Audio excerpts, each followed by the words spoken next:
प्रणाम जी, सुंदर साथ जी। हम रसोई वाली हवेली से निकल के दूसरी हवेली में जा रहे हैं। जैसे ही हम बाहर जाते हैं तो हमें दाएँ-बाएँ 2 चबूतरे नज़र आते हैं, कमर भर ऊँचे।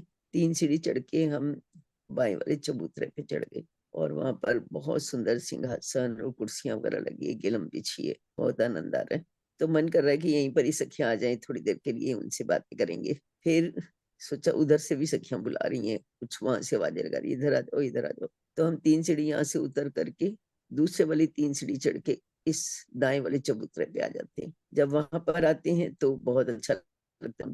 भी कुर्सियाँ बिछी हैं, बैठने ही लगते हैं तो लगता है सामने की गली में जो दूसरी हवेली शुरू हो रही है, वहाँ पर भी कुछ सखियाँ बैठी हैं। तो चलिए उनसे भी मिल के आते हैं, सब मिल के कहते हैं।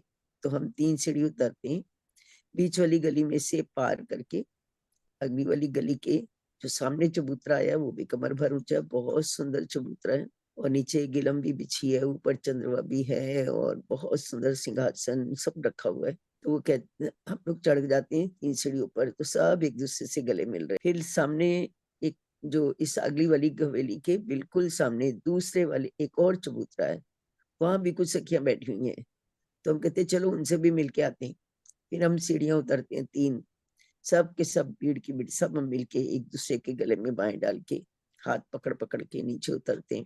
फिर सामने वाली 3 सीढ़ियाँ चढ़ के हम उस हवेली में आ जाते हैं। वहाँ बीराज जी भी बैठे हैं, श्यामा जी भी बैठी हैं। हम सब उनको घेर के बैठ जाते हैं और हम भजन भी गाने लगते हैं, बातें भी करने लग जाते हैं। फिर सब वहाँ से उतर के राजी करें, चलो अब आगे चलते हैं मूल मिलावे में।